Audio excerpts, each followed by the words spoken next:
小姑子带着肚子被渣男家暴，离婚后非要跟我一起养胎，不仅在医院调包了我的儿子，还故意将其养废。我耗费心血把他的儿子培养成清华高材生。状元宴当晚，我被他和假儿子推下泳池溺亡。我妈说了，你故意搓磨我，有钱不给我花，整日逼着我读书，是个毒妇。等你死了，你的财产全都是我的。嫂子，我哥哥早死，你非要生个遗腹子，做吧做吧，你的儿子被我养废，只能拧螺丝度日，我儿子却能继承你的巨额遗产。再次睁眼，我回到小姑子打电话向我求救的这晚。大家好，开始今天的分享之前，希望你能给人间烟火点个订阅，我将会分享更多优质的内容。嫂子，救救我！张健他要打死我呀！电话里，小姑子林梅梅惊恐地叫喊着，偶尔还能听到张健粗鲁下流的辱骂声。我浑身血液翻滚，低头看向自己隆起的腹部。我重生了，打是亲，骂是爱。张健打你是爱你，嫂子，张健他来真的，他喝醉了，怀疑我肚子里的孩子是野种，他要打死我呀！我冷冷一笑，小姑子婚前不检点，如果不是张健年纪大了娶不到媳妇，又怎么会要他？他肚子里的货到底是谁的？活了2辈子，我也搞不清。这不重要，重要的是这次他被打死，我也不会报警帮他了。上辈子我好心报警，张健被拘留了15天后要跟他离婚，他怎么说的？嫂子，都是你多管闲事，报什么警啊？害得张健现在要跟我离婚。我不管，我没工作，肚子里还有个宝宝，我没钱也没住的地方，你必须养我，我要跟你一起养胎。正好妈闲着，可以从乡下来照顾我们俩。你放心，我生完孩子就去找工作，绝对不拖累你。好话坏话都被他说了，我一时心软，只能点头。毕竟林梅梅是我老公林浩唯一的妹妹，林浩为了救我而死，我跟他相爱7年，好不容易走进婚姻，哪怕他不在了，我也会护好我们的宝宝，照顾他的家人。我爸妈都劝我，林浩不在了，我生下这孩子就是单亲妈妈，以后不好再嫁。可我怎么能打掉这孩子呢？他是我跟林浩的结晶啊！上辈子我难产生下孩子，没想到小姑子竟然调换了2个孩子。我出钱出力，费尽心血把孩子培养成才，临了却被仇视，甚至谋杀。最可恶的是，我的亲儿子竟被林梅梅搓磨着长大，不但没机会上学，就连打工赚的钱都要贡献给他打麻将。死前知道我被耍得这么惨，怨念强大的我，在阎王爷那儿得到了一张重生牌。嫂子，张健他疯了，他要拿刀剖开我的肚子，你快帮我报警啊！都是自家人，报什么警啊？张健跟你开玩笑呢，你哄哄他。哎呀，我宝宝踢我了，应该是困了，我要睡喽，拜拜。嫂子，嫂子救命！电话里林梅梅被吓坏了，声音都是颤的。我麻溜掐断通话，高兴的一口气干掉一大盘美国大樱桃。如果林梅梅的肚子真被张健剖了，我岂不是没好戏看了？上辈子他跟假儿子害死我，我死不瞑目，他就这么死了，我也太亏了。我赶紧给乡下的婆婆张慧打了个电话，把林梅梅夫妻俩打架的事儿跟她说了。林梅梅能不能在醉鬼张健的手里活下来，看她的命了。重生回来，我不太睡得着，想到上辈子我的亲儿子被林梅梅折磨，我的心就一阵阵抽痛。上辈子林梅梅一句没钱，剥夺了她的上学机会，我当时觉得她可怜，还给了林梅梅一大笔钱，说是资助自家人，不用还。可转头林梅梅就把钱输光了。不仅如此，他初中肄业，进厂打工，累得又黑又瘦。一次过年，我见到他，心疼不已，偷偷给了他一张卡，打算每个月给他打点生活费。谁知他拒绝了，他说这钱给了他，他妈会打死他。我轻轻抚摸着肚子里的宝贝，这次妈妈一定保护好你，让那些害过我们娘俩的人全都生不如死。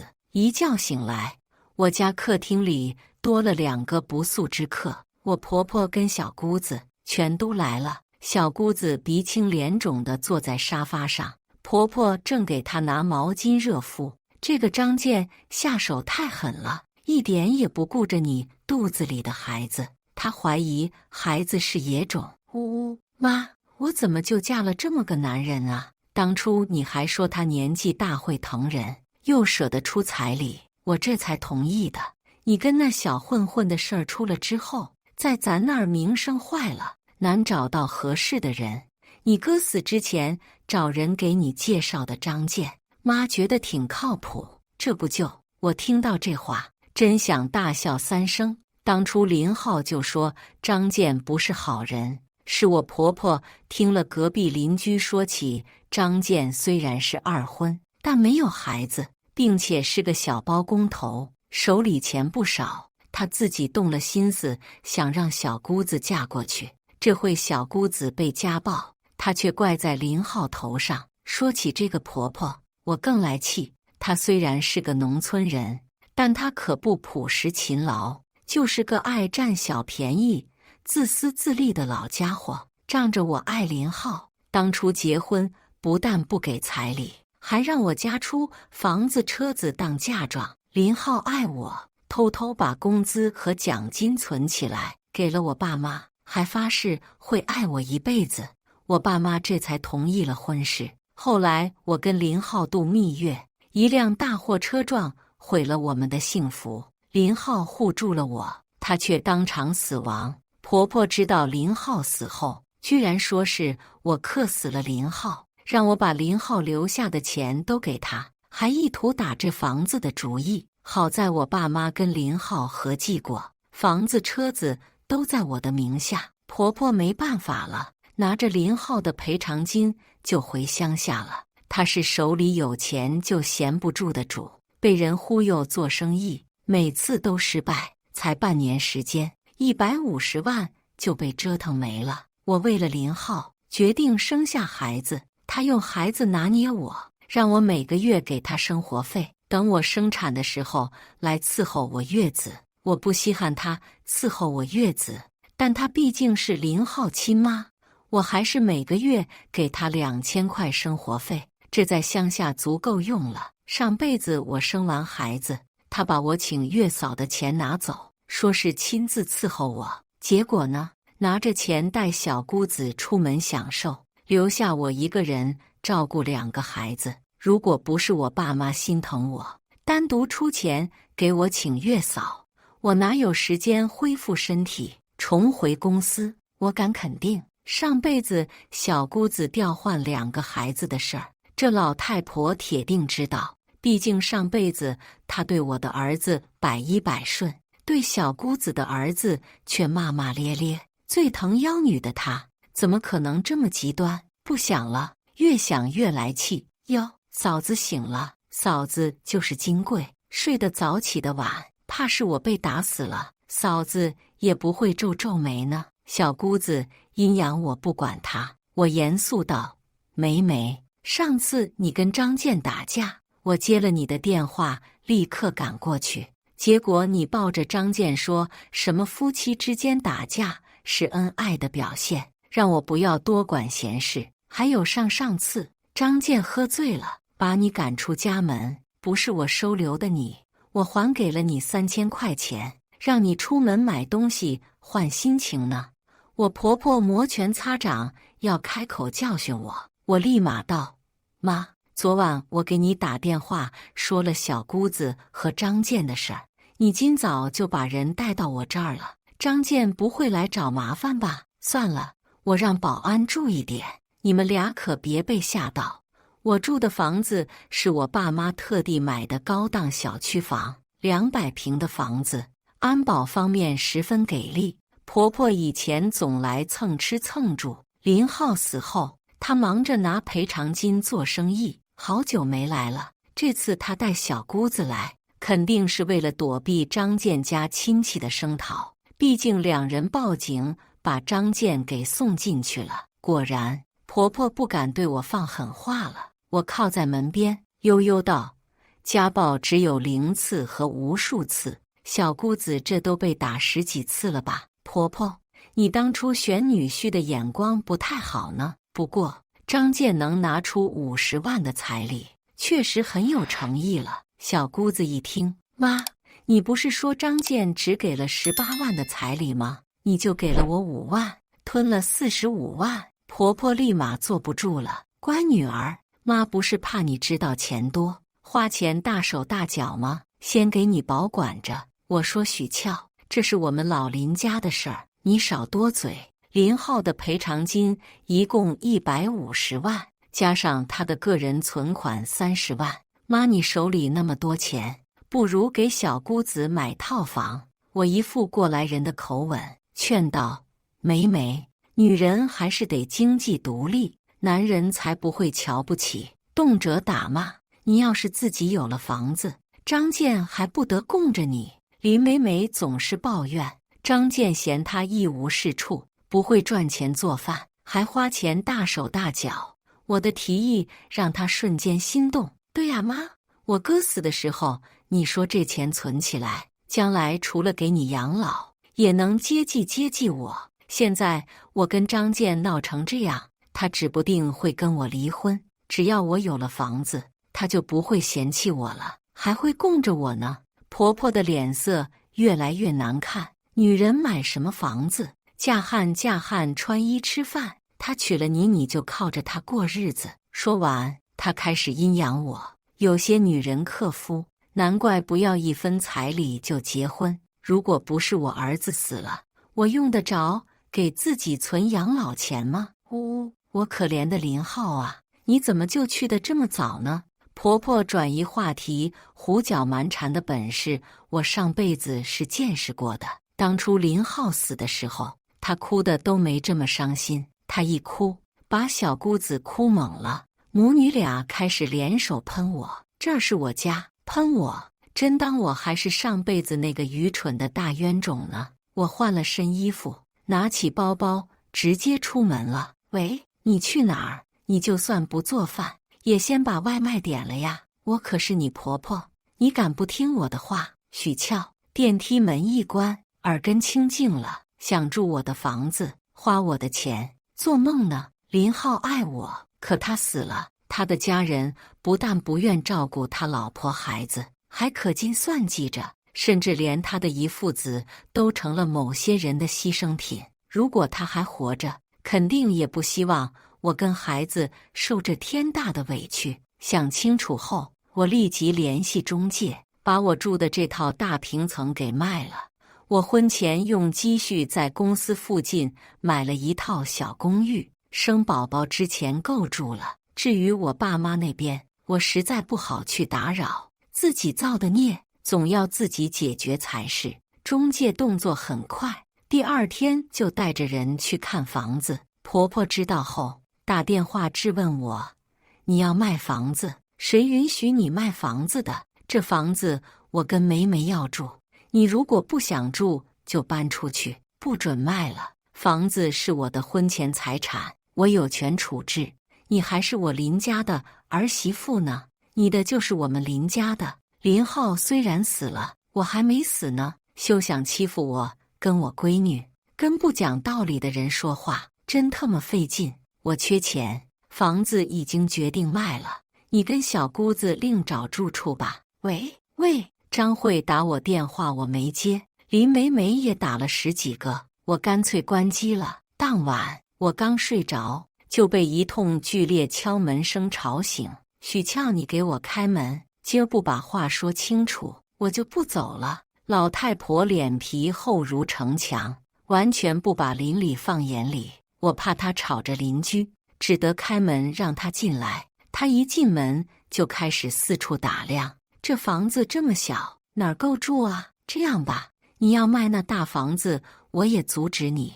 这套小房子你过户给我，我跟梅梅住。我瞪大眼睛，不要脸到这种程度的人，活久见啊！还有啊，你怀着孕，吃的用的都是高档货。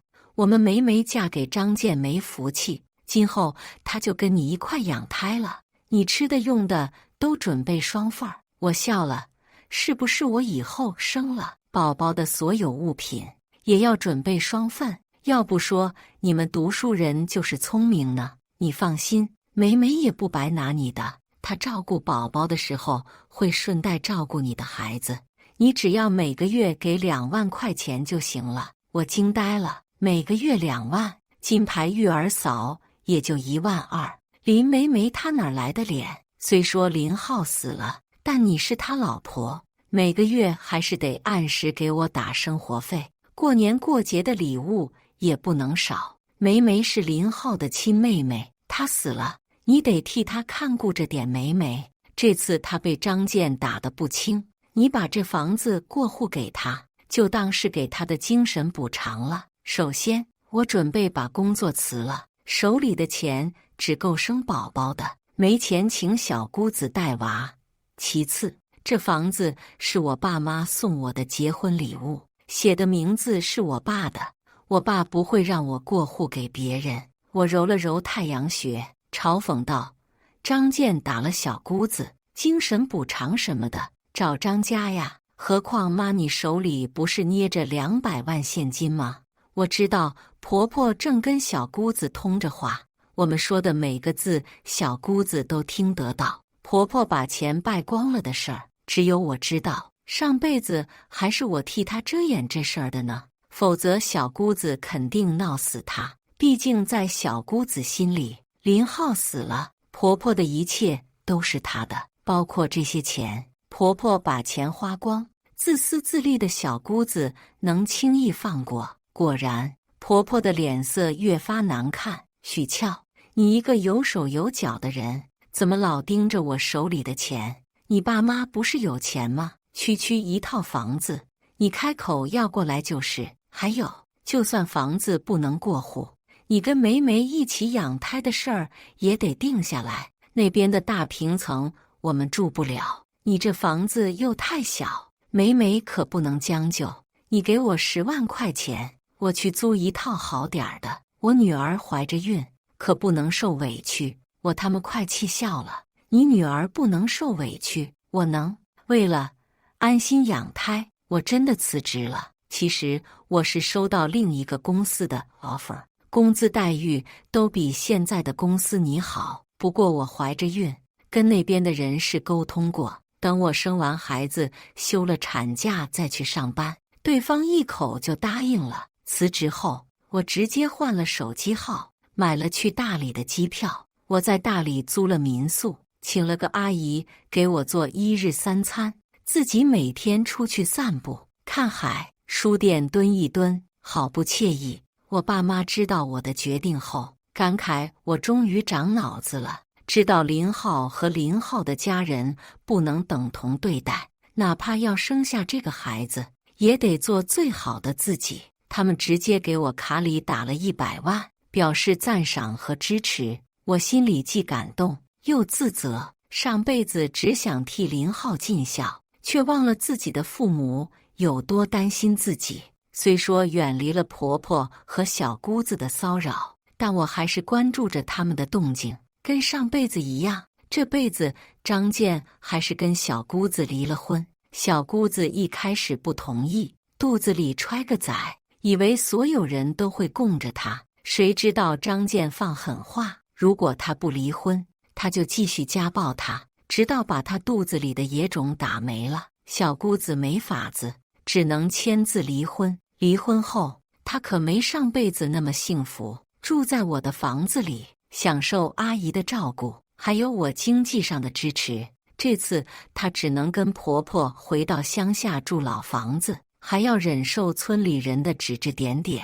其实我挺纳闷，小姑子上辈子离了婚也要生下孩子，张健又认定孩子不是他的，小姑子竟然没去做亲子鉴定，难道无意间吃了个大瓜的我，激动的大半夜都没睡着。很快就到了生产的日子，我爸妈为了我跟宝宝的安全，一早就在市妇幼订了最好的亲子产房，连月子中心都选好了。我回到市里才1天，婆婆就带着也快生了的小姑子找上门来。这次两人没开口就骂，而是客客气气，甚至还有些讨好。嫂子，乡下条件太差了，妈怕我出事，就带我回来。可我们在这儿没有别的亲戚，只有你了，你就看在我哥的面子上，帮我一次好不好？婆婆也语重心长地说道。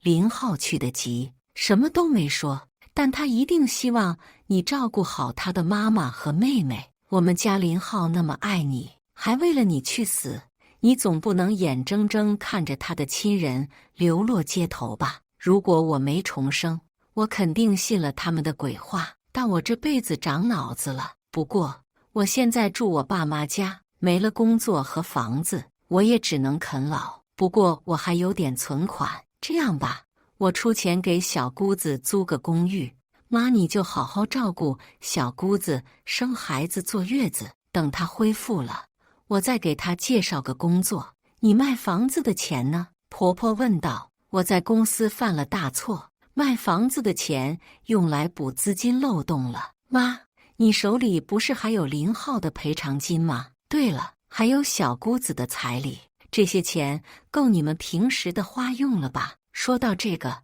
小姑子的脸色瞬间阴沉下来。嫂子，你不知道，妈把那些钱都拿去做生意了，全都亏了，现在我们身无分文了。早知道当初就不把彩礼给妈存着了。她一个没文化的农村妇女，哪懂做生意呀？分明是被人骗了。还有哥哥的赔偿金，那里面也有我的一份，也被他败光了。嫂子，你的存款有多少？哥哥当初肯定也给你留了点钱的吧？你分给我一些。要换作是我说这话，婆婆估计都动手了。小姑子这么说，她是既心虚又愧疚，果然是亲生的。话说回来，林浩的赔偿金不应该有我和肚子里的宝宝一份吗？我当初大度，全都给了婆婆，现在还想算计我的存款，他们母女俩真以为我好欺负了。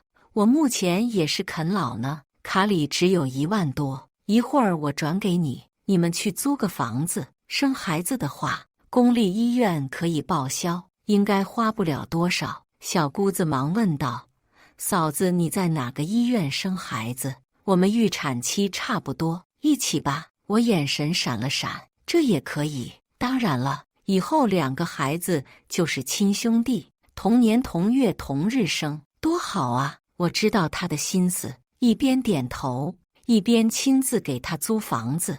那是我名下的房子，方便管理。我还安装了监控，摄像头是一个很隐蔽的小玩偶兔的眼睛，不容易被人察觉。当晚这对母女住进我的房子，就开始讨论怎么趴我身上吸血。妈，嫂子家这么有钱，就是他爸妈太抠了。我有个主意，可以让咱们以后过上好日子。什么主意？换子。婆婆一愣，还真跟我想一块了。我之前就想跟你说，如果你们俩一块生，咱把孩子换了，让你的孩子去过富2代的日子，他的孩子就随便养，养不活都没关系，既省钱，还能时不时打点秋风。小姑子显然想得更长远，嫂子一家都有文化和背景，我的孩子给他们家培养，将来肯定有大出息。而且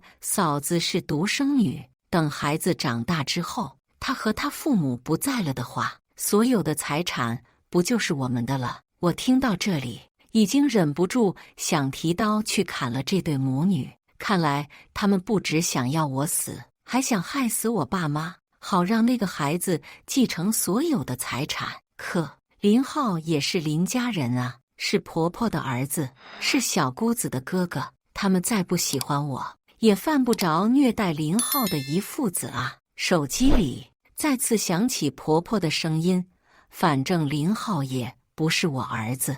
当初若不是村里人都说我是不会下蛋的母鸡，我也不会把他捡回来。当初他考上大学，找了个好工作，我想嫁给他，你偏不许。如果我嫁给他，他也就不会死，我现在不就可以享福了？要是被他知道他不是亲生的，指不定就跑了，哪里还能给我们花钱？再说了，娶许俏那个富家女，咱们没花1分钱，还得了你哥的存款，这不挺好？林梅梅哼了一声：“你呀，如果不是你跟那个小混混没断干净，怀了孩子，又被张健撞见，他哪会揍你，还跟你离婚？都是你自己不会珍惜。”我听着母女俩恶毒的对话，整个人气得颤抖不已。林浩是捡来的，难怪婆婆会重女轻男，难怪她死的时候，婆婆一点也不伤心，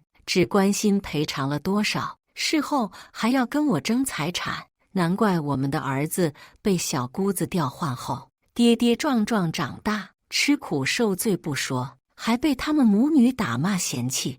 肚子里的宝宝感受到我滔天的怒气和恨意，用力踢了2脚。我轻呼一声，身下突然有什么东西流了出来。爸妈，我要生了。这一世我是顺产，宝宝很健康，7斤2两，白白胖胖的。上辈子我被婆婆气得羊水破了，婆婆坚持让我剖腹产，说他们村子里有个顺产的，活生生把孩子憋死在肚子里，还是剖腹产安全。我打了麻药，孩子生下来后就交给了他。等我醒来，才知道小姑子也提前发动，剖腹产生了个儿子。这次我顺产后，孩子也是我爸妈亲自照顾。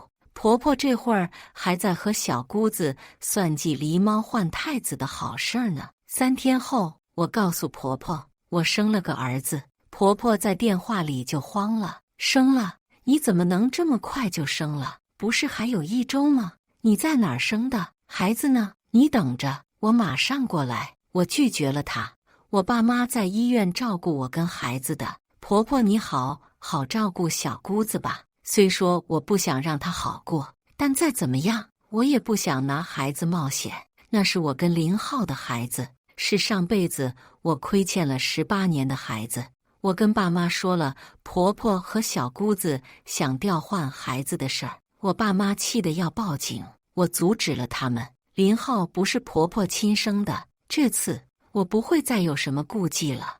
我要让林梅梅自己吞下上辈子的苦果。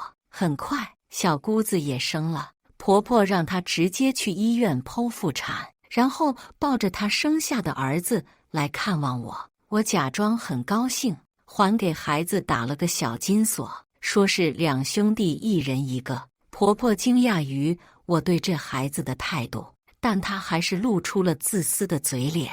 梅梅现在没有工作，张健又不肯认这孩子，连基本的生活费都不给，真是苦命啊！不像你，虽然没了老公，但你爸妈有钱，你什么都不缺。许俏啊，你既然是我们老林家的儿媳妇，那这家没了你得散的。我勾起唇，是没了我的钱，没了我这个大冤种，得散吧？妈，你的意思是？嘿，我的意思就是左右你都是要进月子中心的。既然梅梅也生了，不如你就让这小哥俩一块。可是小姑子不会想孩子吗？我爸妈是绝不同意给小姑子出钱坐月子的，除非你们自己。你爸妈不肯出钱，你也不肯。我没钱啊，我剩下的钱都给你们租房子了。婆婆一咬牙，只好退一步。我伺候梅梅坐月子，但我年纪大了，照顾不了孩子。你把孩子带到月子中心去，满月了再还回来就是。我等的就是这个。那我跟月子中心那边商量一下，就多看一个孩子。有什么好商量的？如果要加钱，就让你爸妈出，反正他们有钱，给孩子出钱，他们总不好意思拒绝了吧？我无语了，这便宜占的真是心安理得呀。我故意让婆婆去看孩子，他自以为高明，却不知道监控早就把他偷偷调换2个孩子身份手环的一幕录得清清楚楚。刚出生的孩子都长得差不多，他以为换了手环就万事大吉了，却不知道这只是他们噩梦的开始。在月子中心养了42天之后，我带着孩子回到我爸妈家，婆婆和小姑子3天2天打视频过来看孩子。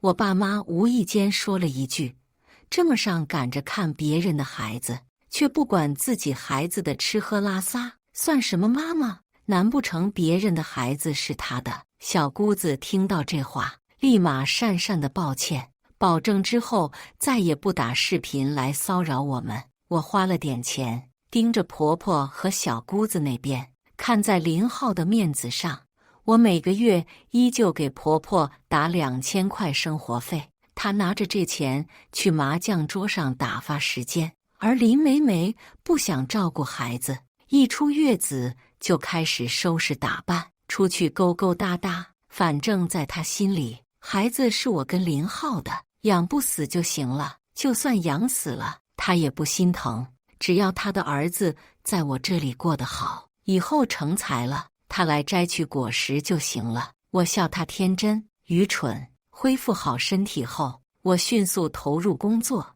哪怕有父母的经济支持，我也不想失去自己。既然我已经失去林浩，那我更不能失去事业。我除了工作就是陪孩子，在我的陪伴和教育下，小杨长得很好，身体棒，素质高，学习上更是天赋极高。上辈子我为了小姑子的儿子张天付出了太多时间精力，他天赋一般，如果不是我的话，怕是连个2本都考不起，更别说考上清华了。这次我教自己的亲儿子轻松多了，不过上辈子我亏待他太多，这一次我要把全部的爱都给他。听说小姑子把他儿子张天送到工厂里去了，打工赚的钱都进了他的口袋。我看到私家侦探发给我的照片，微微诧异。上辈子的张天长得高大阳刚，虽说长相不怎么样，但胜在气质好。照片上这个黑瘦，一双眼睛总是透着一股子猥琐的少年，真的让人想哕。妈，你笑什么呢？书桌对面，儿子小杨好奇道：“我儿子长得真帅，完全继承了我跟你爸爸的优秀基因。对了，马上就要中考了，有把握吗？第1名我都拿手软了，想跳级。”我笑：“你都跳2次级，可不能再跳了，好好享受你的年少时光，慢点长大。妈妈就希望你每天开开心心的，成绩呢，你自己满意就行。难怪我同学都羡慕我有个世界上最好的妈妈。妈，等你老了，我一定把你当宝宝养。俏俏，等你老了，我一定把你当宝宝养。”记忆中那张俊颜，莫名的跟眼前的儿子重叠。同样的话从他们父子的口中说出来，我心中感慨万千。时间如梭，小杨还没参加高考，就被清华大学破格录取了。不过他还是想参加高考，我选择支持他。他成为省理科状元的消息一出来，小姑子跟婆婆就找上门了。我往他们身后看去，小姑子阴阳怪气道：“你在找什么？不会是找张天吧？切，那死孩子，遗传了他爸，不会读书，还喜欢抽烟喝酒打架泡妞，我早给他赶出去了。”婆婆激动地握住我儿子的手：“好孩子，你可是状元嘞，真给咱们老林家争脸。”是啊是啊，我就知道杨洋绝对是最聪明的孩子。小姑子也激动得要抱他，被他躲开了。妈，我先上楼看书了。她不习惯跟婆婆和小姑子相处，倒不是嫌贫爱富，而是他们的热情跟古怪，实在让儿子不舒服。我当然知道这2个女人在想什么，没关系，让他们再高兴2天。这次我照旧为儿子考上清华准备了庆功宴，不过我学乖了，身边跟着几个保镖，婆婆和小姑子没机会下手。小姑子喧宾夺主地招呼客人，仿佛考上清华的是她的儿子。她本来还想找杨洋说话，但被杨洋躲开了。看来上辈子她是早就搭上了张天，母子俩谋划着要杀我。但这次杨洋一直避着她，她到现在都没机会告诉杨洋真相。张天，你这小杂种，你怎么来了？滚滚滚！这么高端的地方，哪儿是你能来的？我听到婆婆在宴会厅门口骂人，立即走过去。穿着廉价衬衫和牛仔裤的张天眼神阴毒地看着婆婆：“滚开！我要进去找我妈，你妈忙着呢，没空理你，赶紧滚！”张天一看见我，激动地跑过来：“妈，我终于见到你了！”我故作震惊地看着他：“小天，你瞎喊什么呢？你妈妈在里头，走，舅妈带你进去。林梅梅那个贱女人才不是我妈，她当初跟小混混鬼混，怀上了孩子，又被家暴离婚，就想报复社会。她嫉妒你，把我跟她的儿子调换了。”“啊，怎么会？你可别胡说！”我捂着嘴巴。张天一把揪着婆婆的头发，怒道：“老东西，你快告诉我亲妈，这到底是不是真的？”婆婆疼得大喊救命，骂张天不孝，不是东西。小姑子听到动静也出来了，她抬手就给了张天一耳光。张天虽然愤怒，但自小被他欺压打骂，还是很恐惧他的。“小混蛋，给我滚回去！回头我再收拾你。”“嫂子，你别多心，这小混蛋是想钱想疯了，嫌弃我这个亲妈没钱，就想认你当妈。妈，还不赶紧把他带回去！”婆婆才被张天扯头发，哪敢带他回去？小姑子无奈了，只好说道：“我去跟杨洋说2句就走。”“张天，你在这儿等着。”他怕我听张天的话，又把我拉走了。当晚杨洋就问我，他是不是我亲生儿子？我好奇道：“为什么这么说？”“妈，我不瞒你，姑姑跟我说，其实我是他的儿子。当初你在医院把我和张天调换了，是吗？”妈把自己的亲儿子和他的儿子调换，让亲儿子吃苦受罪。我觉得你没这么蠢。那姑姑调换了我们，其实是想让我们互换人生。我重复了他的话：“妈妈没这么蠢。”杨洋眼前一亮：“所以我是你的亲儿子。就算你不是妈的亲儿子，如果你姑姑想让你害死妈，继承妈的财产，你会吗？”“当然不会。就算我是她的孩子，可你养我教我，永远都是我妈妈。”为了让她安心，我严肃道：“林阳同学，你就是爸爸妈妈的孩子，我有证据。”随后，我拿出保存在手机里10几年的视频。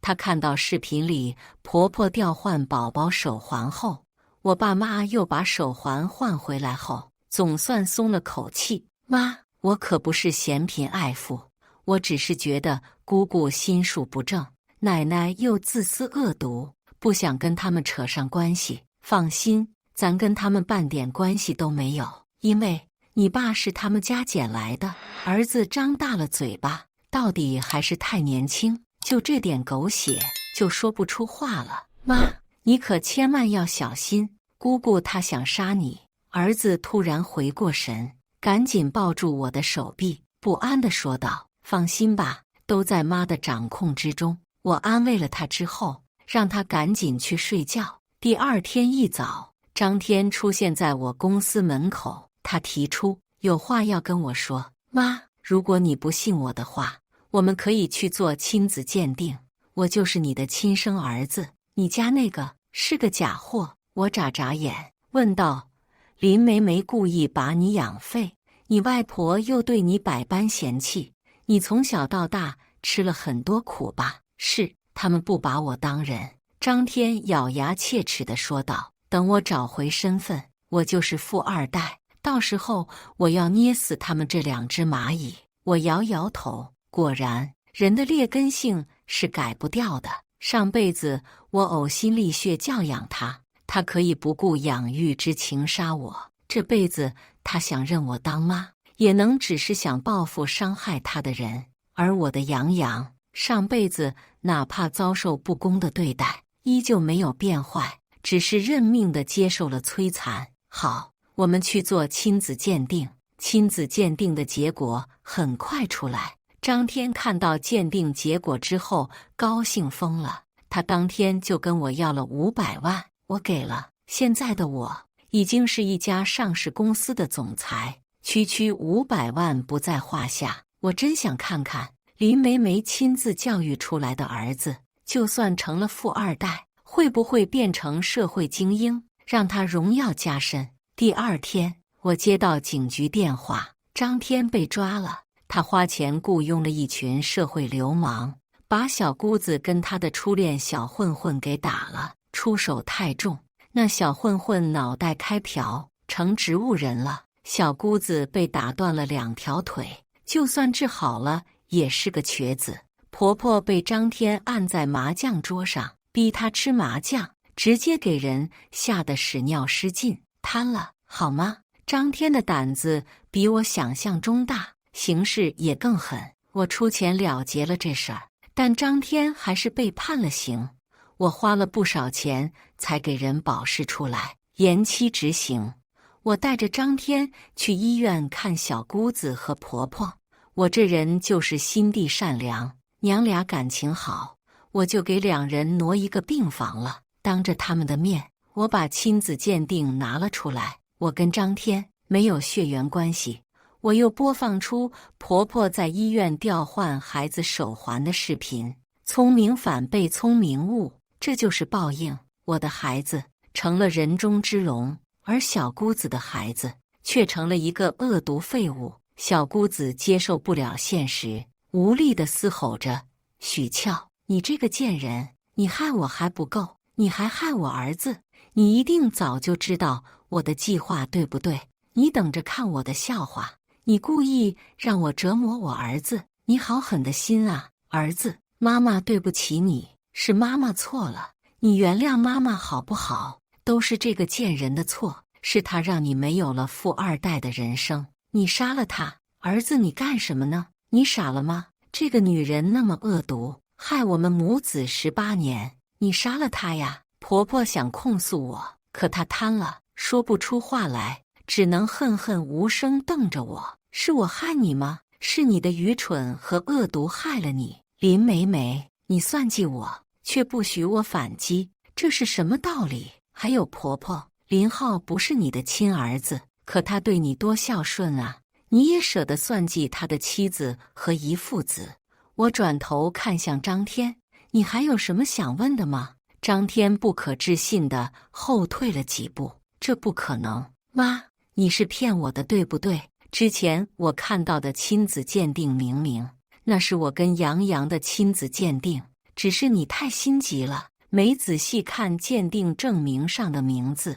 那你给我500万，我心疼你这些年吃的苦，你到底叫我一声舅妈，总不能让你后半辈子继续吃苦吧？张天彻底沉默了。我走后没多久，婆婆就被张天捂死在病床上，而小姑子她的衣服被张天扒光，一整壶开水浇在她的身上，烫得她面目全非。张天一边折磨她，一边骂她：都是你，如果不是你犯贱，我怎么会被我爸抛弃？如果不是你恶毒，想出什么狸猫换太子的把戏，我怎么会变成一个跳梁小丑？林梅梅，这都是你欠我的。你不是喜欢勾搭男人吗？我毁了你，看哪个男人还会要你？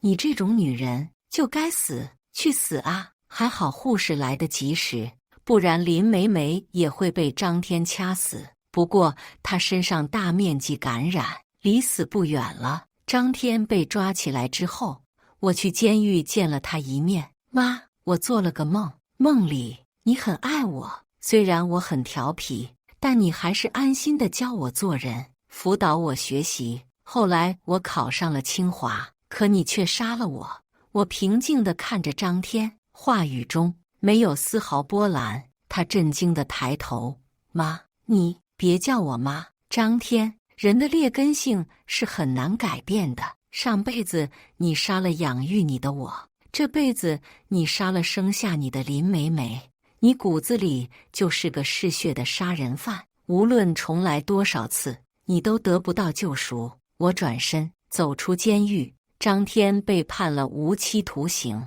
我把这个好消息告诉了小姑子，她高兴地当场毙命。后来我不再过问张天的事，林家也跟我再无关系。直到儿子大学毕业的那天，我再次听到张天的消息，却是从儿子口中。妈，这4年来我一直关注着张天，他毕竟是因为姑姑和奶奶犯的错才会变成这个样子的。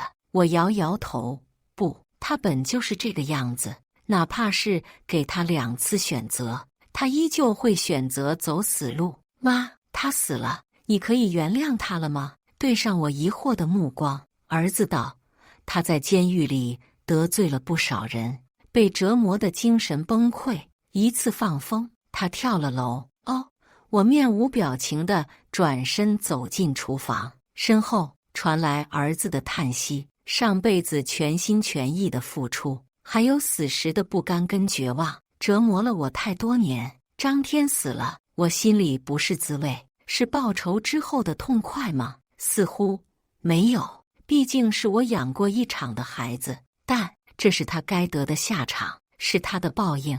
妈，我会好好做人，过好自己的人生，也努力回馈社会给予我的一切。儿子大声地冲我这边说道。我重重点头，对，好好做人。以上就是今天分享的故事。